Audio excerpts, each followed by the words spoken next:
He liked to volunteer in the psych ward of his local hospital. His real job was as a stockbroker, but the stresses got to him sometimes and he needed an outlet. In the past, he'd turned to booze to relieve the pressure, but that had taken him to places he hoped never to revisit. He didn't know why it helped him so much to be in the hospital. He didn't particularly like the crazies they made him work with. In fact, he thought most of them were beyond help. He supposed it was really Anna that kept him coming back. Anna was just a little girl, maybe 10 or 12 at the most.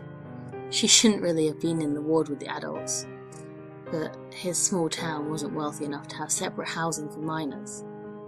He felt sorry for all the kids who had to bunk with these terminal whack jobs. Or he would, if Anna weren't the only one there under 35, and that just made it sadder, he supposed. He felt a need to protect this little girl from the frightening company she kept, so he had promised himself never to leave as long as she was there. Anna was probably the least screwed up person in that hospital. She had terrible anxiety any time she left the building. They said if she left, she'd probably die from the shock of it. The only thing that seemed to make her feel better was talking. So he talked to her for hours on end, about even the most inane topics. He felt a need to know everything about her, a need that transcended what should probably have been suitable for their relationship. But Anna seemed so happy when he talked to her that he could never bear to leave her for long. The only subject they avoided was her reason for being in the ward. He felt that if there was a reason, she would tell him in her own time, and that if he pushed her, he might break the connection they had to each other. Their bond had been growing stronger every day. They were almost close enough to be brother and sister, so close that he no longer pretended to be working with the hospital.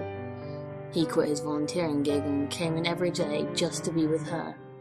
He seemed to even be helping with her anxiety, until one day he found her curled up into a ball on her bunk, sobbing quietly to herself. When he asked her what was wrong, she finally told him why she was in the hospital. She and her mother had been in a car accident with a drunk driver. Her mother had died as a result, and she had to be hospitalised. She hadn't talked for months after the fact. In fact, she'd only started talking about the time he had started at the hospital. Touched by the idea that he might have some part in Anna's healing, he felt brave enough to ask her if they caught the killer. She told him that they hadn't, that was why she couldn't leave. She was so scared he'd come after her. He tried to comfort her, tell her that a drunk driver wouldn't even remember her, but nothing helped. Finally, in desperation, he promised to kill the driver if he ever managed to get close to her. That got Anna's attention, and though she was shocked at the statement's brutality, it at least got her to stop crying. The rest of the day went normally, but he decided that he would talk to Anna's doctor before he left.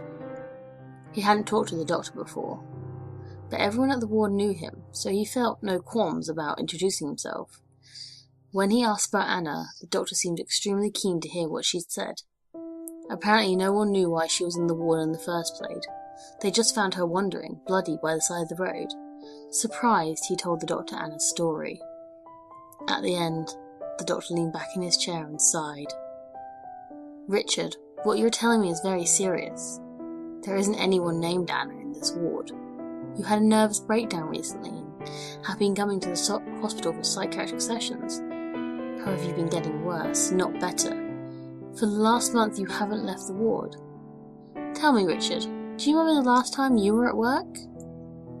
It was a stupid question. Of course he'd taken some vacation time off to spend with Anna. How had he forgotten that? But the doctor shook his head. "You were forced to take psychiatric leave. We believe you had some sort of traumatic event, one that triggered your breakdown and subsequent hallucinations. From what you just told me, I'm inclined to believe you were responsible for an accident while drunk driving." He sat there, frozen in shock. That was impossible. He'd quit drinking, right about when he started at the ward. No, he couldn't have, but it was rushing back. The erratic light from the headlights as he swerved, the screech of rubber as he saw them, the one frozen second where he saw a 10-year-old girl screaming from the back seat. When he looked back, the doctor wasn't there. Anna was sitting in the doctor's place. Saying nothing, just staring at him. He stared back for a second and then had to look down. He felt so guilty. So guilty.